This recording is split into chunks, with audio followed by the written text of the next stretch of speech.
Everybody, I am so stoked to be able to give you guys this presentation. I have given 2 presentations at ESC before. We don't need that. We don't need that. And my friends that know me and know how excited I get about this, they see me smiling and they know why. I geek out on this stuff, right? So I want to kind of preface this by saying that I am no expert in ChatGPT. I've just been using it every single day since it came out in November. And I learned how to work the system, and my entire life has kind of been taken over by AI.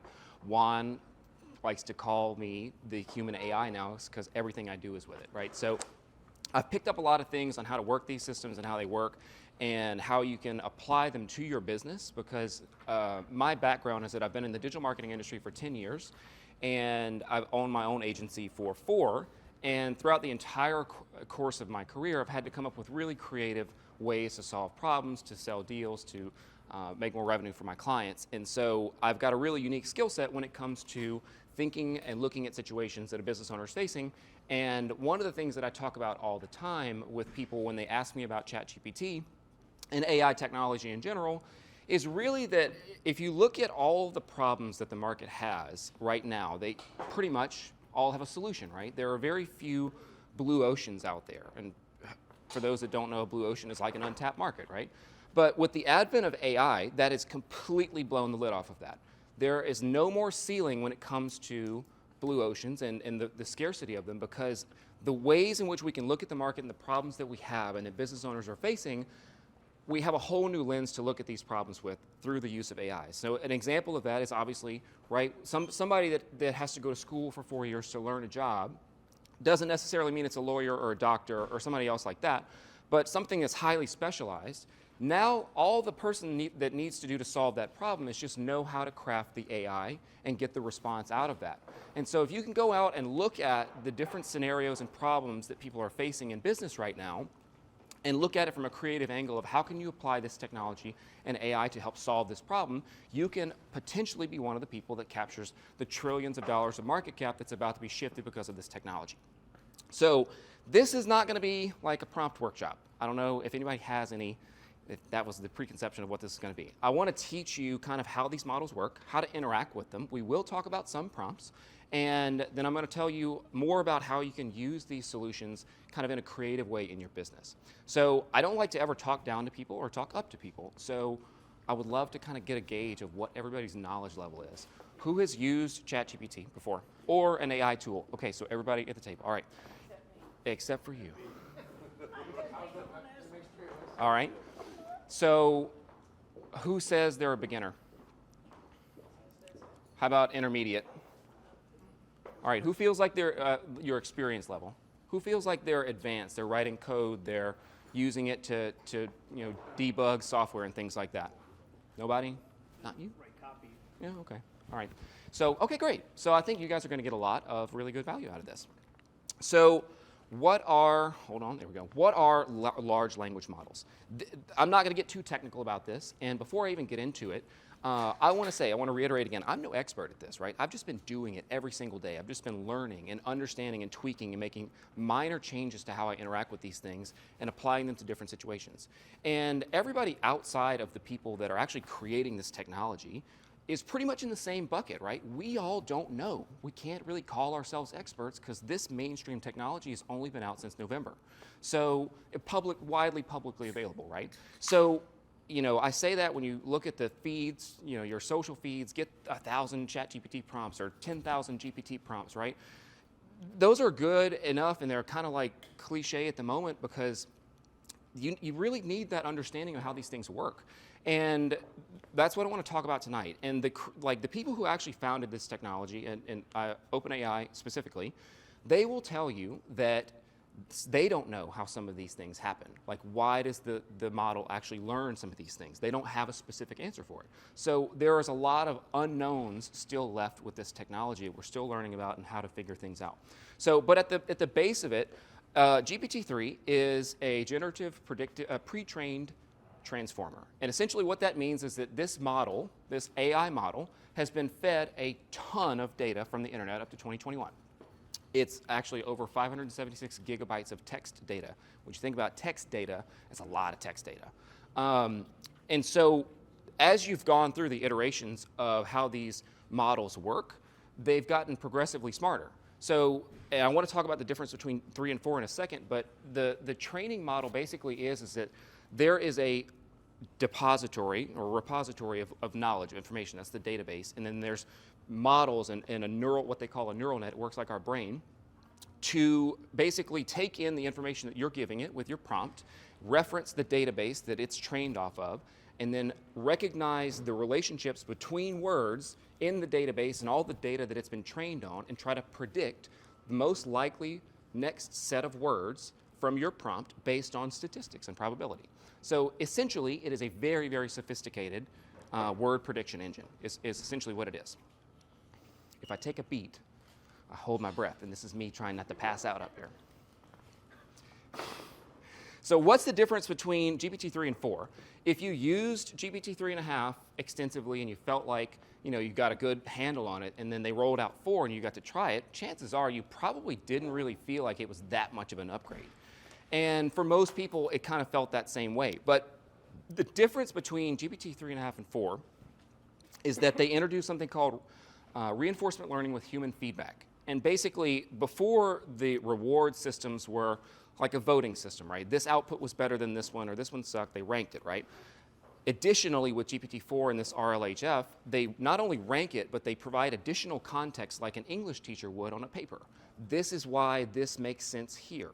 And the engine remembers that feedback, and so the next time it comes across that situation, it's got this additional context that it can refer to and say, oh, well, last time, this is the most likely output. Let me try to give something that's like that in the future. And so that's the biggest difference. And because of that, what you've done is you've added a lot of context.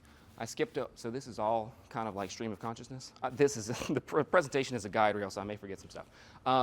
The other models are Lambda, Palm 2, which is Google. They announced an update to that yesterday at their I/O. Super awesome. If you're an Android person, AI is coming to your phone soon. Yeah, it's really awesome. And then Facebook's got the Llama model. Really, really cool name on that one. Love that. So yeah, this whole paragraph basically is explaining the differences between GPT-3 and 4 and what a large language model is. And so the difference specifically is the capability of reasoning. And so if you've ever had to, all right, I want to have just one quick question. Who is using this as if they're speaking to an expert, or if they're speaking to somebody in conversational style? Is anybody doing this? So a few people in the room. Interesting. Okay, really great. So one of the most common things that I get asked is like, how can I make it better, or how can I do it better? And my simple answer is to talk to it as if you are a human, or as if it is a human, because it can like remember it and understand what you're saying, and give you context and answers and nuance to this. And GPT-4 specifically does a great job with adding additional nuance. You can test this for yourself by asking kind of a risky question amongst whatever type of industry you want, and it's going to come back with an answer, and it will also come back with the opposite side of that answer and ask you to consider both of those things. And so when you think about using ChatGPT 4 versus 3.5, if you want to have more complex like dialogue and interactions with this AI, that's where the difference between the two and the $20 is well spent, right? So if you want to like pitch a new business idea, or learn how to make an app or code, or something that's requiring a lot of like external stimulus and reasoning and nuance and context to it, that's where GPT-4 accelerates. So how to interact with LLMs, right? Here's how we do this, right? This is now we're getting into, all right, let me make a stopping point here. I've kind of explained how this works, right? I've given you some context of what essentially these engines are. They're word prediction engines, and they're trained with human weights, and they're also trained with machine learning weights to give a certain type of response based off of previous history in their training. And so now, with that information in mind, here is how you can interact with them before we get into the prompting. So when you're asking for it, be clear and specific with what you're asking for. If you kind of jump all over the place and you stream of consciousness into your prompt, you're going to confuse the model, because again, it's trying to predict words based off of a sequence of other words. And so if you're all over the place and you're missing punctuation, and you're not putting things in the right areas, you're going to confuse the model, and your outputs are going to be worse as a result of that. I said it earlier, treat it like a human, but understand that it is not a human. Treat it like an expert, because one of the things that's really cool and at the forefront of like AI is how do you make an artificial general intelligence, like Jasper, or Jarvis from Disney, right, from Iron Man. And when you think about AI and large language models, think about ourselves. We have language, we have reasoning capabilities, and we've got a world perception of how we fit into the world around us. These language models only have the language, and so they're not able to really identify in certain situations or contexts or nuances and things like that. It's gotten better with the addition of the human feedback loop that's built into it, but it still lacks the capability of being able to understand and reference, which is an inference engine, a world perspective or a shared library of knowledge. And so that's why there are some deficiencies with just pure language models, and people that are like building this stuff are looking at creating this artificial general intelligence that uses all three, right? It uses the reasoning engine to understand what your input is asking for, that references the world model, which is a library of knowledge, and then uses the language model to actually put it out in a coherent way so that people can get value out of it. So that was a long-winded explanation to treat it like an expert, but understand it can't, like it's not human, right? And so when I talk about interacting with this, you keep taking a step further. Instead of just your 1 to 2 to 3 sentence exchange conversations with them, keep going. And especially with 4 versus 3.5, the conversation length gets a lot longer before they start to hallucinate. And I'll talk about hallucinations in a second. But keep going. And if you're able to get a piece of information out of the AI that really kind of strikes a thought with you, you can just basically kind of like freestyle with it and say, well, you just sparked an idea. How could I apply that?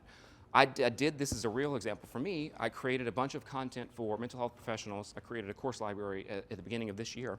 And I actually created a new model for creating social media content.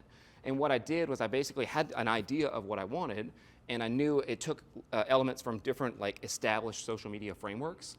And I had it list those out, and it kind of gave me the pros and cons. And then I started piecing and choosing them together and said, I want to do this with these parts, and I want this to come out of it, and all of these different things.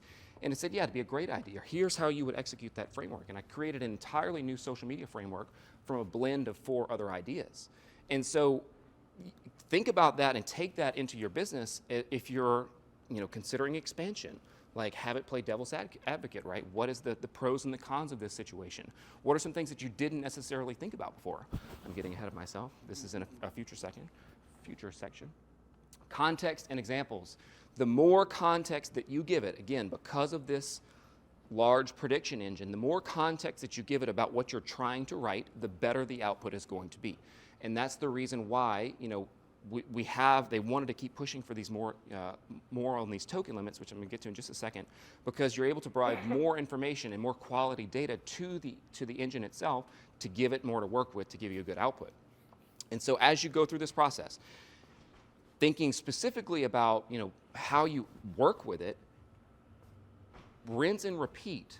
That's distracting. Rinse and repeat on what you're coming out with your conversations. Well, I didn't like it. Do your own version of human feedback, right? I didn't like the way that you did that because it doesn't line up with how my customers perceive the world. Or this is not necessarily a pain point. You were close to it, and you can give it additional information and adjust its perspective. And I wouldn't necessarily say that you're manipulating it, but you're positioning it in a way that you as the expert or the subject matter expert, or what you want, can get the desired output that you're looking for.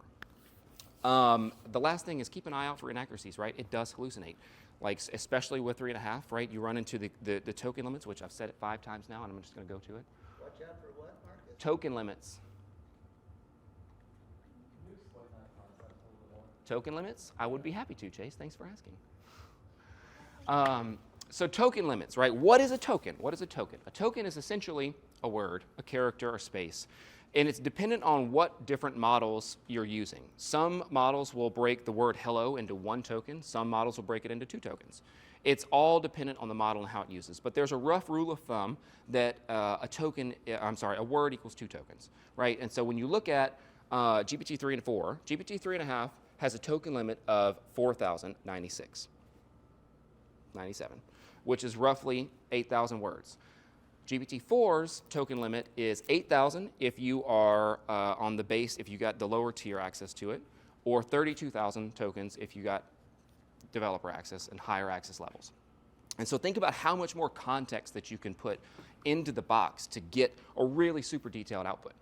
And this, Per question. that's per, so that's actually a response, the input and the output on the token limits. It's the input and the output. It can't exceed both, right? So if you give it this huge wall of text and then ask it to write another huge wall of text, it's not going to work. So you have to break it, you have to chunk it down. So that's what the different token limits between 3 and 4 are. So there are also studies talking about 1 and 2 million token limits. And so I love this conversation that I had with Chris and Justin the other night. Justin was like, what would you possibly do with 1 million token limits? For context, if you had 1 million token limits in a single go, that's the entirety of the Harry Potter book series. It's 5 continuous days of audio transcriptions. So it's a huge amount of data. And when I said that, he was like, well, still, what could you possibly do with that? And I love Chris's example. He goes, give it the Harry Potter series and tell it to rewrite it as a Jedi. I love that, right? And so think about, some of these ways in which we can start to expand this. We're talking about perpetualized tutors that remember your scores and remember what you've done as you've grown up and gone through the years. Or, could potentially, privacy, right? But medical history, right? There's still a lot of work to be done, and the founders of OpenAI talk about this when it comes to healthcare. But at the point, they're approaching this from the mindset of, some healthcare is better than no healthcare, and a lot of people don't have healthcare access or knowledge to the access to the knowledge of healthcare. So this could, obviously, under the right circumstance, be a game changer for that. Creative, I think we just mentioned this one, right? Creative assistant novels, our own personalized movies, right? As we keep going in the future and as fast as this technology is advancing, you're going to be looking at a scenario in which we can create our own version of our own favorite movies by giving it a prompt. Like, it's not that far away. It's ridiculous. It's ridiculous to even say, but it's true. It's super ridiculous. Yeah. Legal advisor and a virtual companion. This one, I'm big on self-development. I'm a huge self-development nerd, and so this was one of the use cases. I was like, can I feed it my brain and my perspective and all this other stuff, and just use that as a jumping off point whenever I have a problem or if I'm stuck somewhere, and put that project on the back burner, but didn't get anywhere. It's not working out anywhere. All right, so let's talk about some prompts, right? These are some tips. A lot of this, not a lot of it, but some of the information was actually pulled from a webinar that was just released a couple weeks ago from Deep Learning and OpenAI in a partnership, which taught people how to basically engineer prompts the way that the prompt engineers are doing it. So creating high quality output is clear and relevant context and instructions, as I mentioned earlier. One of the things that I didn't know, and I got tripped up on this all the time, and I was so jazzed to learn this, delimiters. Who knows what a delimiter is? Nobody, except for maybe the tech people. A delimiter is any series, it's usually 3 for all the examples were 3 apostrophes or 3 dashes, 3 pluses. And you are basically telling the system, this is a cordoned off section of the text. So if you're trying to write a prompt and you're saying, give me a content based off of this example, and you typically will maybe do a colon and then paste the example there, right? But it doesn't know if that's a part of the sentence or not. And so if you put that delimiter in there and you separate that example from the rest of the prompt, you're going to get a much cleaner output because it's not trying to predict this jumbled mess of words on the page. So delimiters, that was a great eye-opener for me. What did you say was the prompt for that? Was it 3 dots? You can do any of it. So I personally do the 3 little dashes. Okay, because I've done that, and I'm like wondering if I did it correctly. On the front and the back end. Oh, okay. Yeah, it's on the front and back end. And it's usually like 3 of them. Okay. Not just one, it's 1 or 2. An example Of? how you use that? Yeah, actually, I can show you in the example. I don't have it in the example currently, but I will show you where to put it. You had a question? Yeah, so I was going to go back and ask you, when you talked about providing context and examples, my question was how? What are the best practices for providing context and examples? So I'll give you an example. The limiter sounds Yeah. like a great way to say, like, base it off of this, Yep. then that's based on this. Yep, correct. Okay. Yeah, and I'll show it to you in this example in a bit. So you can ask for structured output too. So if you're working on code, right, if you're asking for a specific problem, you can then say, can you give this to me in JSON, or can you give it to me in HTML, or can you generate an SVG image, which is, I don't actually know how SVG images work. They're a bunch of code and letters and dots. All right, thanks. I know nothing about them, right? But you can ask for different formats, and it will give it to you. You can ask for graphs and pie charts on this as well. And I'm not even going to get into the plugins that are coming to it, which is going to completely change everything that I'm talking about tonight. So we'll wait for that when it comes through. Check for assumptions. This is really good that you may have already seen, but basically at the end of the prompt, the task is to do X result. Do you understand? Do you understand the prompt? And if it doesn't, it's going to say, no, I'm not quite clear on what you're asking for.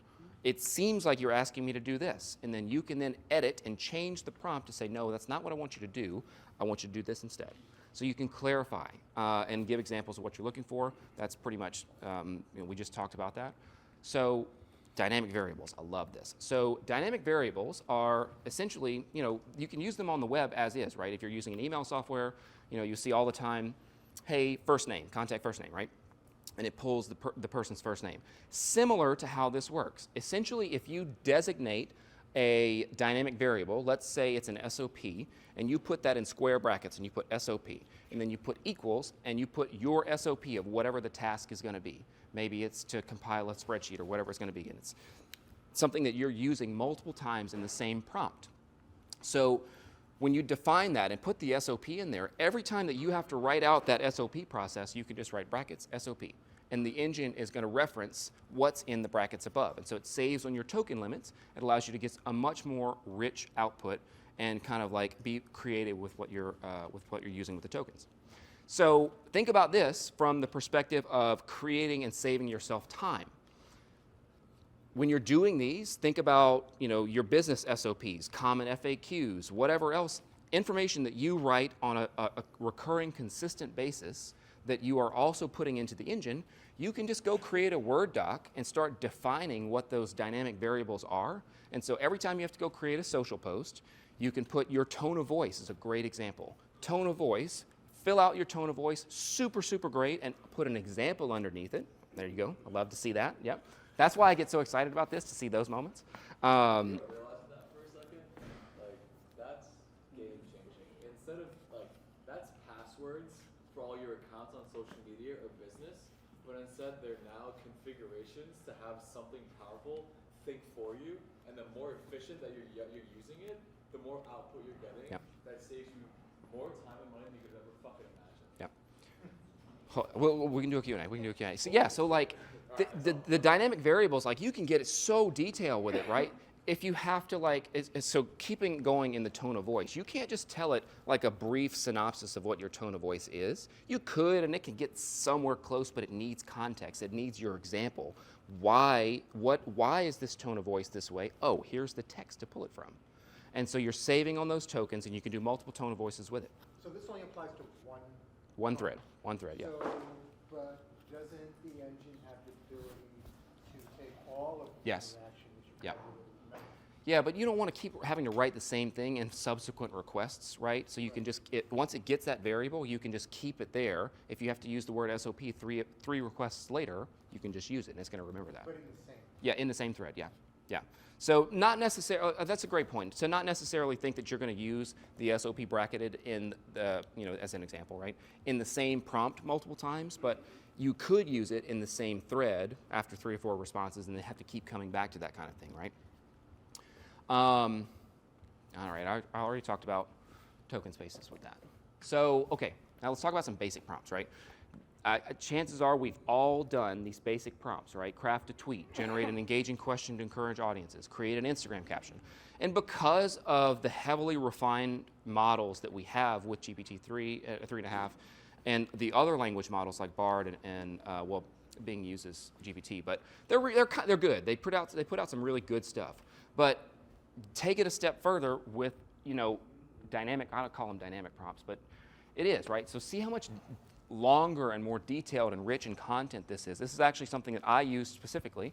A lot of this knowledge, this is a great point, a lot of this knowledge comes from me trying to do something for one of my clients, and I am so lazy. I don't want to work hard. And the first thing I do is go to GPT, and I'm like, this is what I'm trying to do. How can I do this? And I actually wanted to create a long-term email nurture sequence, but I did not want to create sit there and use the engine to do it myself. I just said, can you write me a super elaborate prompt? This is the type of information that I want to put in my email nurture sequence. The job is I'm sending this prompt to my AI or my VA team, and they're going to use this prompt to generate the email for me. And so I gave it the example of what I'm looking for, basically the content idea, and then elaborate on the content idea, and then the prompt for the ChatGPT to write the email for it. And then part 2 is they took that list of content ideas that the first prompt generated, and then they copied the topic, the elaborative idea, and the prompt, and said write the email for each one of the emails. And they all came out super consistent, very detailed, very elaborate. So it took me a couple times to get this iteration right, but that's when we talk about the iterative process, right, and making it better, because it's not going to be great right off the bat. How do you set the same information? So if you have the tokens limit, for example, if you want to write the sequence of posts in the same style, Yeah. posts, like if I want to get more detailed information, I'd have to feed it more information. So there's a difference between token limits in the single thread, and in the single request, and the overall threads limits. So the overall thread has a limit. GPT 3.5, I think, is 8,000 words in the total thread before it kind of starts losing context and hallucinating a little bit. I didn't define what hallucinations were. This thing will give you, it sometimes doesn't know the answer, but it will give you an answer with authority. So keep that in mind, right? And so those hallucinations primarily come from lack of memory and context, especially with the earlier model. With GPT-4, it goes up to like 16,000 words. Or actually, it's 24,000 words. So it's a decently long thread. So if you are considering doing something like that, writing 20-something plus emails, I would probably cap it off and start a new thread. And then because you've already got the prompt, right, it's already got all the information it needs with the short prompt, and then you could just start over from there. Okay, so the last part on this is prompting the model to think. And what you want to do here is that if you're not getting the response that you want out of this model, it was so not cooperating with me the other day, you can actually write out an SOP for it. So you can tell it, step 1, read the text carefully. Step 2, write one sentence for each subtopic. Step 3, write a sentence that summarizes it. Step 4, combine the sentences to make a coherent paragraph, right? And basically, you've walked it through the steps that it should take to get to the desired output. And you can make those clearer, you can make those shorter, more concise, more elaborate, whatever you need. But it's going to then follow those steps. And if it doesn't, even after that, you can have it show like the work that it's doing to get there, right? You're trying to be patient with it and give it time to think, right? Because it's going to take each one of these things in sequential order. And if it's building a better answer in a sequential order, right, the random picker based on statistics and probability, like if you go through these steps, you're giving it a higher chance of succeeding and giving you the output that you want. Man, this is some real nerd stuff I'm realizing. All right, so how do you do this? How do you use this in your business? Automation is like the easiest thing that we want to talk about, right? So automate your lead gen process, right? I'm going to give an example that we worked with John and Laura for their lead gen process to use and leverage AI. Quality content, I think that's the first thing that everybody went to when they got access was how do I write my social posts, because nobody wants to do that, right? Decision making. So I love this in terms of figuring out what can I do with my business. You can give it your Facebook ads reports. You can give it your Google Analytics data. You can give it any type of numbered data and ask it, what can I do with this information? I was tasked with creating an infographic for a stem cell clinic that all they gave me was this research paper. And so I ran it through Prompt GPT, which is a free website right now, promptgpt.org, I think, or .com.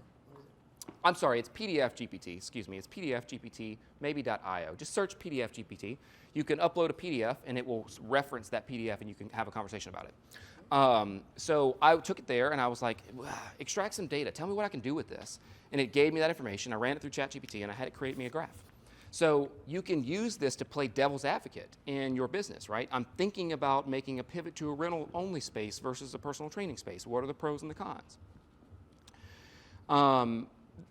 One of the really cool things about this is this technology is that it's going to free up a lot of brain power. If you think about the smartest people in our society, doctors, lawyers, engineers, all these people, they have to spend so much time crunching numbers and compiling data and looking at reports and analyzing things before they can actually ever get to the innovative stuff. And so this is going to free up massive amounts of brain power and 10x the leverage that people are going to be able to do to create actual cool stuff. Because all you have to do is know kind of surface level information and how to interact with the models. This one specifically, it's going to be from a man Sheldon over there. So if you're looking to close a deal, there are a few ways in which you can do this, right? You can actually have it, if you're engaged in negotiations over email, you can feed all the email threads in, you can feed the details of the deal in, what your perspective is, what you expect to get out of it, and you can ask it to give you the other person's perspectives, alternative perspectives. If you want to role play the actual sales conversation, you can do that as well. I want to prepare for the sales conversation. Please give me some topics. Please give me some things from his point of view that may come up in the conversation. And if you're a fan of Chris Voss, the FBI negotiator who wrote the book Never Split the Difference, you can actually ask it, how can I apply Chris Voss's Never Split the Difference tactics and principles to this sales scenario? And it will give you an answer based off of the information that you've given it. It's wild when you think about this stuff. So that is one way, and those are a few ways in which you can leverage AI in your business. So when we talk about John and Laura's situation, right? So I've built them a form. We all fill out lead forms on websites every day, right? And what is the general response that comes back? Your form has been submitted. There you go. So we wanted to take a step further. I figured out that we could send this form information to ChatGPT and have it understand what happened, reference John and Laura's SOPs and the way that they work with people, and deliver a response based off of that. So this is basically the 5 questions. What's a goal or objective? What's a quality or characteristic that you're looking for in a life coach? What is a significant barrier that you think is holding you back? What would be your definition of success? And what are you looking for in a coach? I think I already said that. And so it takes that information, and this is the real example, the input that I gave it, and then this is the response that came out of it. It's personalized to the person's answers, and it's designed to, one of my friends that tested this was really short. She gave it really dumb answers, and she called herself stupid and stubborn. And the AI returned a response that says, we understand you want to prioritize your health, but can sometimes make unwise decisions. And so it's making these reference points. And so think about what that does to your conversion rate when somebody sees a form that's not, thanks for your submission, we'll get back to you in 24 hours, but it's this, right? Think about what that does to somebody's psychology, and it comes within 5 minutes. And so they're thinking about that, and like they're already thinking about it, right? So especially, I don't want to think about this in a time of crisis, but if somebody's having a really difficult day and they're looking for help and they get this response, what do you think it's going to do to them? Right? It's a very high likelihood that they will convert over after that. That's a sort of automation that you said? Yeah, that's an AI-enhanced automation. And it's accurate to the communication, like to the way we would have responded. So it literally is like it was coming from me or my wife. Yeah, and it took a few iterations to get there, but it got to be really, really good, really accurate. Oh, So, all right, I'm almost at the end here. We are in the digital gold rush right now. I think I heard the number. I'm pulling this out of a hat. I heard it on a TikTok. Something like 3,000 AI startups were launched this month or last month, right? That's insane, right? We think about that. So when you think about, if people ask me, we're all kind of wondering, how can we cash in? Because this is 100% the internet in 1992 right now with AI. It's going to completely reshape the entire world. And so, you can start to figure out how you can leverage this. And Chris and myself I have got no programming knowledge whatsoever. I built a no-code app. I built a chatbot. I built this automation, all from just doing this stuff. And so you don't have to know, super high-level technical jargon, coding, CSS, all this other stuff to take advantage of this. Just utilize the tools and figure out how you can solve problems with it, because more and more tools that are becoming more publicly accessible are coming out every single day. And you can take advantage of these and use these to solve these problems. So here are a few of them. Here are a few of my favorites. Perplexity is an AI answer engine that summarizes basically what your question is and it provides it with real-time, real-live data from search results. This is getting a little bit deprecated now because essentially Google is open barred to everybody, and Bing is also open to everybody. So it's essentially doing the same thing. Synthesia is AI video and audio transcription. So if you don't want to be in front of a camera, you can use Synthesia to create an avatar for your business or your brand. Firefly is also an art generator in the Adobe family. You can use it not only to generate images and edit images, but also to fill in and enhance video as well, which is really cool. 11 Labs is probably my personal favorite on this. You can clone your voice or clone anybody else's voice. So another example I use, I have a stem cell clinic that I'm doing work for. I wrote a blog post for them, turned it into a video, and then cloned the doctor's voice because he had given me a speech that he'd done. I cloned his voice and I used it to narrate the video, which was cool, right? It was really fun. Gamma is the PowerPoint, the presentation that this was built on. This is built on Gamma. You basically go to Gamma. You can go with a fully built out deck in terms of like your structure and your wording. You can put that deck in there and it will generate the images and the visuals, graphs, all that stuff. It's really cool. It does have some limitations, but you can also do websites with this too. Stability is, if you've seen any of those AI images, that's a stable diffusion model. That's what stability is all about. And Illustrator is a vector and graphics and icons generator. So it's basically a text-to-image icon generator, which is really great for web designers who don't know how to get or design great graphics like me. So that's it. That's it. If you've got questions, I mean, I think I'm over the time, but I'm not in charge here. Wow. We'll just take questions as long as you want. But if you have a question, raise your hand so I can give you the mic. Very easy. Has this been recorded? It has been recorded, yeah. Do we have a link to it somehow? How do we get that? It's not going to go through here. It's for the computer. If registered, that's a really great question. My cards, if you want to email me, if you signed up via Eventbrite, I will email the Eventbrite registrants the presentation, but if you did not, just take one of my cards and just shoot me an email, say, hey, I want the presentation, and I'll email it to you tomorrow. We have a question down here. Lonnie. Question. Yes. So, two things. I texted you about this weekend, but thing number one is I did put something in, and it gave me a statistic that was completely wrong. Yep. That was kind of scary to me. And I was telling you about this. I was trying to write a speech, and it gave me facts, or Yep. I wanted it to sound like me. And Yep. I put in, make it more charismatic. I'm not trying to like make it more charismatic, make it more engaging, and it just didn't Yeah. give me something that would sound like what a person would say to my speech. How do we fix that? So, did you give it examples afterwards? That was one. That's the first way. Give it examples. So, again, predictive text. It's going to look at that example and say, okay, well, first of all, if you said, we'll go back to the example of kind of like aligning it and pre-training what the style and the tone of voice is. If you give it the context and then, give it a little additional context with an example, it's going to come back with a better response. And then when it does come back, you go through your iteration process. If you're still not happy with it, I'm not happy with it because this doesn't sound human. You can actually say that to it. You can tell it, this doesn't sound human. Make it more empathetic.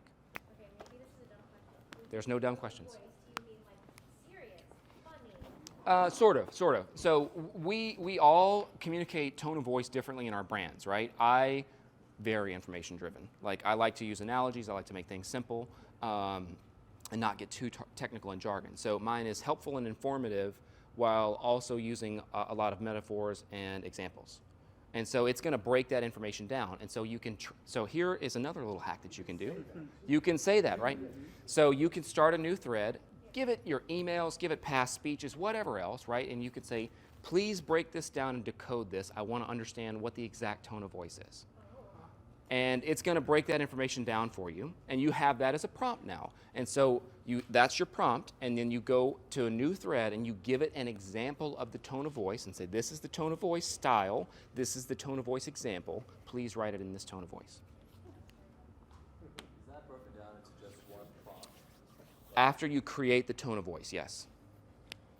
Okay, so when you're decoding, so when you're giving it examples to decode a tone of voice, thank you, Chris, are you continuing to a bunch of examples in one prompt? You or can. you- Yeah, I mean, it doesn't need that much. Just give it give it enough. If you're on GPT-4, throw 7 or 8 pages at it and let it, because again, the more that you give it, the more it has to pull from and the more it has to understand and make confirmations as it digests the information. Oh, well, he looks like he uses analogies, and then you use 16 analogies. At the end of it, it's going to go, he loves to use analogies, right? So the more information that you give it, you're going to keep repeating your behaviors. It becomes consistent, and the engine can understand what the consistencies and the patterns are. Okay, so, and I guess my question too is it important to give examples after it generates a response to not mess with the token limit, I guess is what I'm getting at. I really wouldn't, honestly. If you're not getting what you're looking for, give it some more until you can. But once you get something that you're happy with, I wouldn't give it more examples. I'd just let it run because it's going to remember that. It's going to remember that example earlier. How does this react with shared documents? Like, we have a client, I have a lot of clients that are large companies. Yep. And we work a lot with like shared documents. Yep. And I have all their stuff documented from the past. And so can you put those URLs and work with that with the ChatGPT? Unfortunately not. Cut, copy, and paste from the document? Yeah, unfortunately not. You can't. It can't read a URL. It can't read a URL and then understand. There are tools which I didn't talk about in this, which is Differ with that. Yeah, I Because you think can it put a does. URL of an article in and it will go pull information off that article. but what tool are you using though? Just ChatGPT 4. ChatGPT doesn't have access to the internet. Well, it pulled information from an article that I referenced. It might be a plug-in ChatGPT. Unless you have a plugin for it. So I was saying, write a blog post about this, referencing this report. With this blog post, I was writing I told ChatGPT to write a blog post referencing another blog post. Yeah. And specifically to pull statistics out of that blog post, and it did that. What was the date of the blog post? What was the data about? No, what was the date of the blog post? Within the last month. Like 2 It weeks. definitely didn't have it. So how did it get the percentages exactly correct? I don't know about that, but I can tell you, Reference Oh, it was pulled from some. unless you have a plugin to access the web search with it, it's not pulling a blog post from a month ago. Unless what's on the blog post is somewhere earlier. It could be in the database, yeah. So so I mean, to kind of close that point out, plugins are coming to ChatGPT. The web search plugin, which will go out and search the web, do the specific reference on the URL, and then like summarize the different articles in the search, and then give you a response based off of that. Plugins are going to change everything, and I won't talk about plugins tonight too much. Just one more follow-up. Yeah. Is there a platform that does graphics too, like social media Yes. graphics Yes. or videos? Yep. Yep. Which one? So there are several, right? They're not great, but there's several. I mean, Canvas has introduced it. Firefly is one of them. Midjourney is the best out of all of them. It does have a problem with text generation and fingers. It can't do fingers. But Deep Floyd is a new image AI model that came out within the last 2 weeks that you can actually input text in the AI-generated prompt and get AI-generated images with proper text explanations on them soon. Reels too, like if you have like a bunch of images that you want to create like a video with, can you do that? I don't really do too much with the image space, so I can't really answer accurately. In theory, yes, because a video is just a series of moving images. So there probably are engines out there that can take a bunch of images and animate it. Because I know that there are a lot right now. We all saw the craze with Lensa, right, when we put our pictures in and it generated all these great AI portraits of it. So I'm sure the capability is there. I just don't do much in the image space. The Canva one definitely takes some finagling. I was trying to get it to create an image for a very specific reference, which was a flamingo and a flock of pigeons. It did not understand Yeah. pigeons. Like, it kept giving me every other bird in the universe but pigeons. The flamingo it got, pigeons it couldn't. Yeah. So the other thing I would say, you mentioned watching out for inaccuracies, and I would be remiss if I didn't say also please watch out for bias. Yep. Most of the information that's being fed into this is coming from white, straight men. And so if you're a person of color, you trying to encourage more people of color to interact and feed stuff into these models so that the bias goes down. For the brand and tone of voice stuff, I just learned this. So I'm sharing something that I just learned. Yes, which is please. You can ask ChatGPT, what would you ask me to truly understand my business Yep. and brand voice? And it will go, great, here's 20 questions for you to answer. And then you answer those 20 questions, and now it understands your brand Yep. and your tone of voice. Great addition. Great addition. Wow, that's pretty good. Have you used Bard? I think it's called Bard. Bard. Yeah, I've used. So I zip across all three depending on what my need is. So I've done a lot of work with like creating ideal customer avatars, which is a really cool use case for this. Basically, I started with GPT because it's got internet access. I wanted to know what would be the, what are the search terms, what are the search intents and volumes and keywords for somebody that's seriously considering knee replacement surgery, right? And it spit out the keywords, right? You can use it for keyword research. Bard is, it's Google, right? So Google's the 800-pound gorilla in the search market, so it's got a lot more context on search data. Bard is a lot better at programming, though. Yeah, it's better at programming. GPT is good. It's good, but I think that Bard is better because I'm really in the text and like idea and like problem solving situation. I don't kind of branch out too much into the code space. I don't know how to code. But they announced yesterday at their I/O that it can now read and write 20 different languages, 20 different code languages. So, It's not as good as ChatGPT. oh, definitely not. To write like nuances, like you No. were saying, that it comes up with like text that are. No. Yeah, Google's actually they caught some heat. They caught some flack, I think, because they are using GPT to train their model.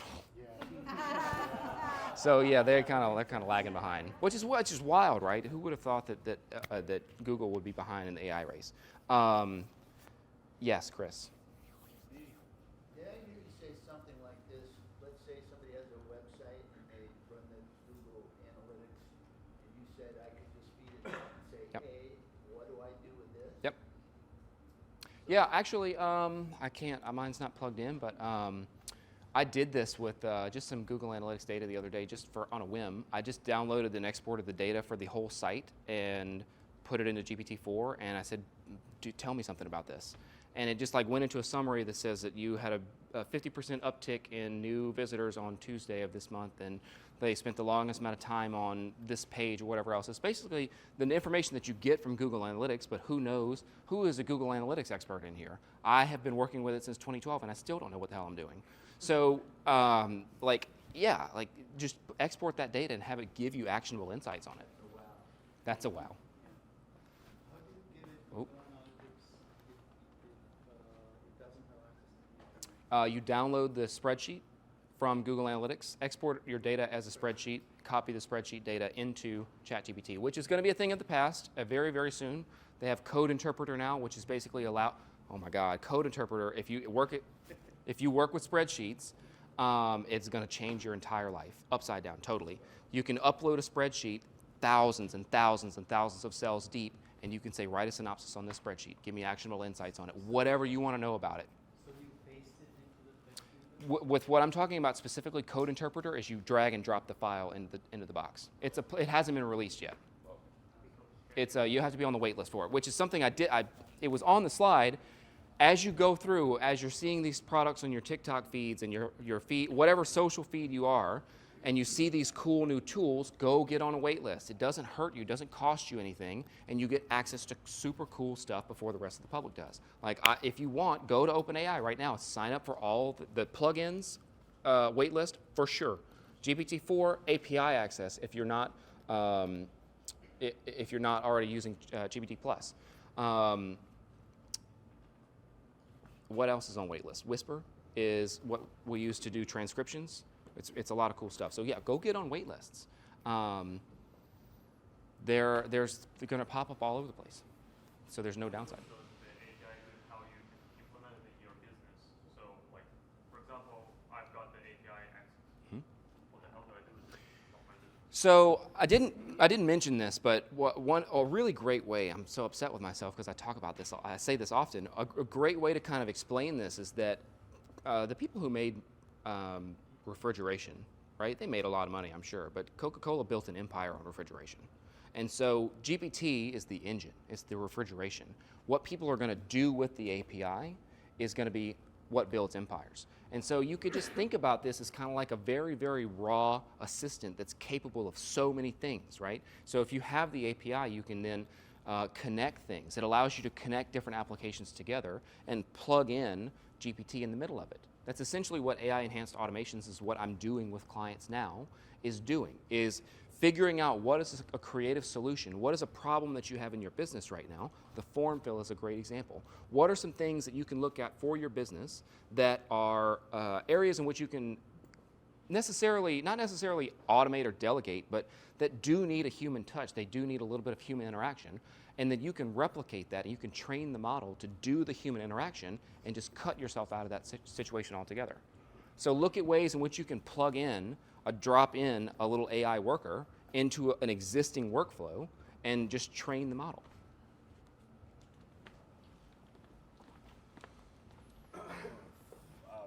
For all the people that are watching the live stream and going to watch the video, I just want to congratulate everybody here in the room because you guys are all nodding your head like you understand this stuff. I have no idea.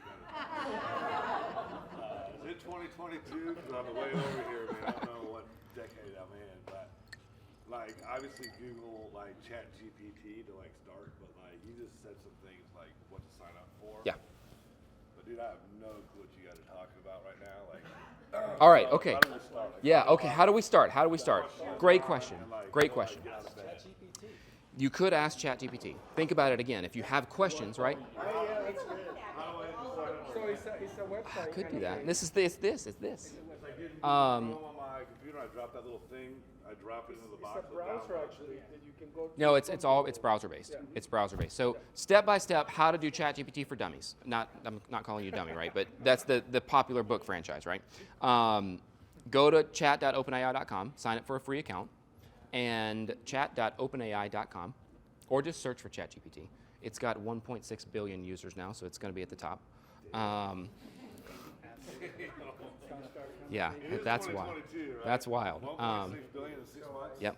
And Yep. what's amazing, you can go there and literally ask it every question you're about to ask Yep. him.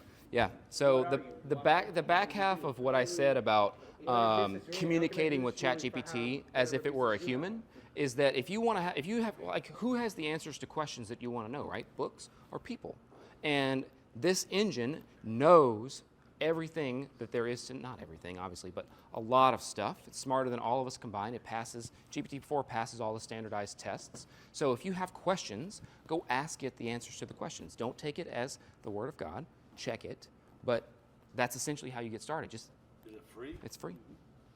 Just go there and Yep. download it. You don't even have to download it. It's like Google. It's just like Just like Google. Do I have a username? You have to create an account. You have to create an account. You can do it from your phone. Yeah.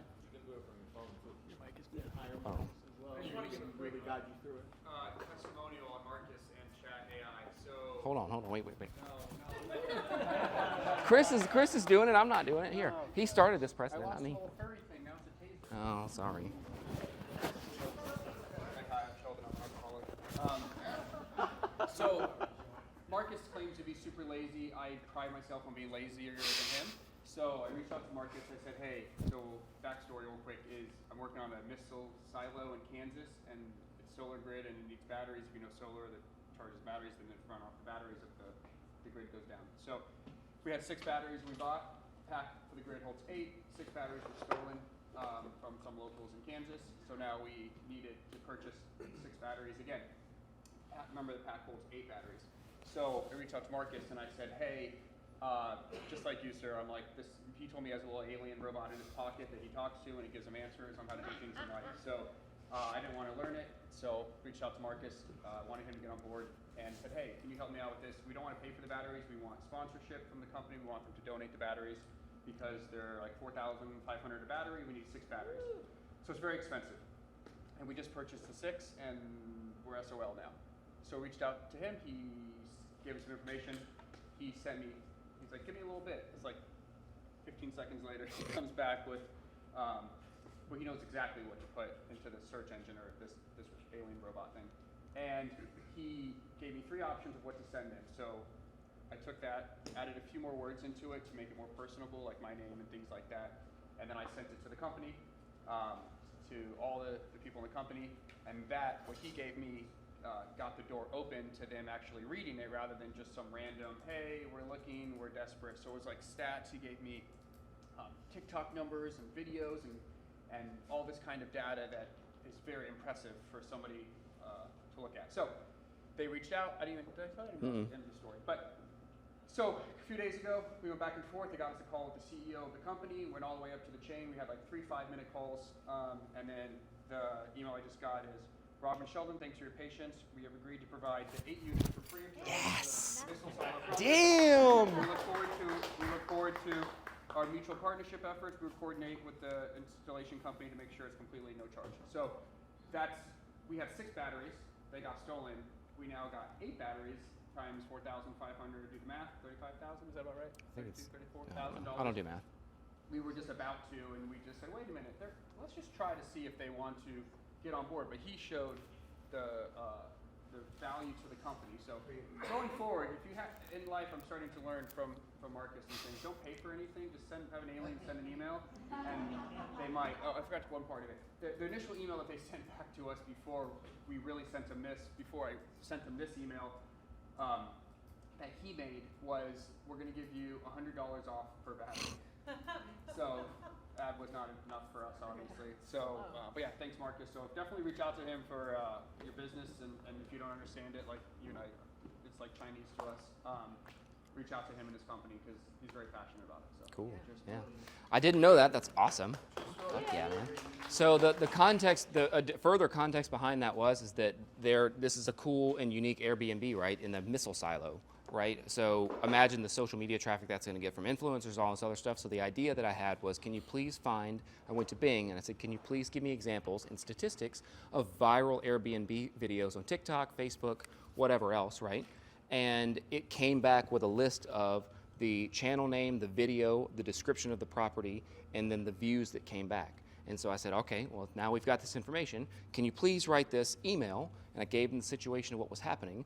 We're trying to get these batteries for free, and we're taking the angle that this person is going to get a ton of monetary value that they would otherwise have to pay for with paid media ads.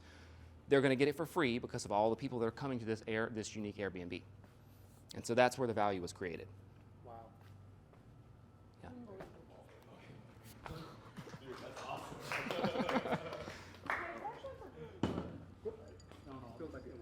It's a recording. It's a recording.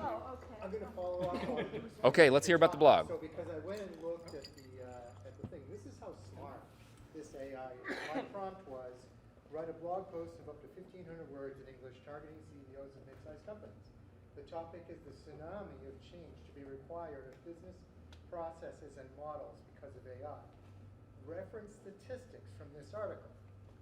Okay, so the output it gave me was, the part that matters is, according to a recent article by Goldman Sachs published on CNET, generative AI could impact an astonishing 300 million jobs worldwide, blah, blah, blah. And then it talked about more roles are going to be created and a seismic shift and an opportunity. It got all of that from this, https, cnet.com, tech/generative AI could impact 300 jobs, Goldman Sachs predicts. Did you follow that link? The link? I Yeah. did not follow it. It's just in there. But Try I it. extrapolated Try all it. that information. Try it. Try the link. It might have been a hallucination. No, I pasted the link. I pasted, that was part of my. Oh, okay. So what I'm saying is, it didn't read the article if it can't get on the internet, but it extracted from the link text what I want. This is going to be one of those moments where I'm going to agree to disagree, because I specifically, I am doing stuff to read URLs, and so I want that. And so I've asked so many questions regarding specifically giving an AI a link to pull data, because I wanted to be able to reference a specific URL and then pull the data. The answers that I've gotten back from the documentation say that you cannot. It has to go and reference the URL and then extract the data out of the page. So it needs to have a web browser capable of doing that and pulling it in. Yeah. So I'm not saying that it's wrong. I'm just saying it's outside of what I have read and how it does it. How did you get this answer? Well, and I could do it in this thread read, I suppose. How did you get, because it literally says the figure Oh, yeah, encompasses ask stops it right and now. replace Ask as it. well as create. So, Because on our side, we did for our, to get media copy and also email would you like me to specifically for a certain marketing we want to do. I guess it'd be We like, had how did to you get- convert the entire website to text, Yeah. pop that in and say, Yep. hey, this is who we are, can we Yep. tell you who we are? This is what we want to do, where we want to go, this is who we want to talk to. Can you write Yeah. prompts for it and we clean it here? Yeah. One of the things I did want to mention is some of the. This comes from Sam Altman when he talked in his podcast with Lex Freeman, which is great. It's 2.5 hours long, but it's a great podcast. The things that you would think would be easy for these models to do actually aren't that easy for them to do. Specifically, write me a tweet that's 72 characters long. Like making something a specific length it struggles with to do that. So just keep that in mind. This is just a little tidbit I thought I'd give you. With Greg at Pedal Pub, we were working on kind of, and we actually were able to tailor to his demographic, a specific demographic, Yep. using a specific tone, Yep. added emojis, and he created an entire Instagram post for it with hashtags. Yes. I love it. So it saved all the time that we normally would have done it, and it just did it for us. Okay, that's exact. Or we said, okay, tweak it to an older crowd, or make it funnier, or make it more. do you get good results from it? Write it in this tone of Shakespeare. Right. It says it didn't get into the article, Interesting. See. but it pulled it up. Yeah. So it's one of those. It's one of those great examples where you don't know why it gave you the answer that it How did. did you get this? So, that's just some things to keep in mind, right? When plugins release, yeah, again, like did anybody watch the plugins webinar? That the co-founder did. Yeah, that Greg Brockman did. Nobody did. Oh my God! All right. Well, allow me to geek out. Allow me to geek out a little bit more. So Instacart, Travelocity, Booking.com, and shopping network Klarna, and Gmail with Zapier as a connector, are now plugins. So imagine this example, right? Please write me a meal plan for the next 7 days. I want to eat Mexican food, I want to eat Chinese food, and I like to saute things. It will give you the meal plan. With the Instacart plugin, it will create the ingredient list. It will go and buy the ingredients and send it to your door. The other example that they gave was I'm going to go to a trip in San Francisco at the end of the month with my friend Frank, whatever it's going to be. Find me the cheapest flight, find me a hotel for one night, and then I also need a bathing suit. Found all the examples. It gave him the list of all the flights, and it gave him a list of the examples for the bathing suit. And then he said, I like the bathing suit number 3. Send that to my friend Greg. And it composed the email and sent the email to Greg. And so, and that's exclusive of the web browser specifically. The web browser, not only, it's a taste of it now with ChatGPT on Bing, but the one that OpenAI uses is a lot better from what I've seen. It will continue searching through the results, and again, very, very not released stuff yet, so I only know what I saw in the webinar. It will continue searching through the relevant results and compile all of them together and summarize it as if it were a real person creating this research paper, and then give you the answer based off of the combination of all of those search results. And that's the web browsing capability, which is going to change everything. It's gonna change a lot. Yeah, it's going to change everything. Another thing, because this is my sense of the cybersecurity, one thing, we never put any confidential information in ChatGPT because we don't know where it's going Yep. or how it will be shared, Yep. or if you're secured while you're typing it. So just something to note. Great point. They just released the option within the settings to turn off sending your data to be used in future training models. It's in the bottom left-hand corner. It's under your settings, and it's a data privacy. It's a little toggle. You toggle that on, and they won't send your data in the GPT model, in the ChatGPT interface. They won't send that back to the training database. If you're using the API, they don't. They don't collect it anyway. So just two little tidbits there. Is there a workaround for, let's say, a company that doesn't trust what they say, that they are? Nope. You're at the whim. Are you really? You're going to trust OpenAI. And one of the things, I mean, I'm not here to get into the ethics of AI and all these things. I'm here because I can't control any of this aside from giving it a thumbs up or a thumbs down and a reason why it didn't do good, which they do take that very seriously. It's like raising a red flag to say it didn't work like it was supposed to, and they're going to look into why it didn't. I don't really get into that side of things, but God. We always see it as if you're not paying for the product, you are the product. Yeah, for sure. So as you feed it, it's learning. So it may not do it right, but then again, you're not really paying for the perfect service. I lost my train of thought, but I'm now back on track. If you listen to OpenAI, thank you. If you listen to the founders and the high-level employees at OpenAI, they have a very, very, very strong emphasis on creating and including as many people in this technology because they believe that we should all shape this revolutionary technology together. And that was the reason why they got started, is that they did not want one company to control this massive transformational change in the entire world. And they're actually a capped for-profit company. They originally started as a nonprofit, but now they are a capped for-profit, meaning that their shareholders and their employees can earn stock share value up to a certain point. Anything over that, because this company is going to be worth trillions of dollars, flows into their nonprofit, which is then going to go and funnel research, universal basic income, several other things, right? So they have a very, very big emphasis on, creating guidelines and creating equality and making sure that everybody is included because they know the implications of what this is going to do to our society. And so everything that I've read from them or listened to them or watched them has been consistent with that. So I do personally feel, very, I don't want to say good about it, but I like the direction. Say what you will about Elon Musk or whatever else, but he's a very opinionated person and hot topic person.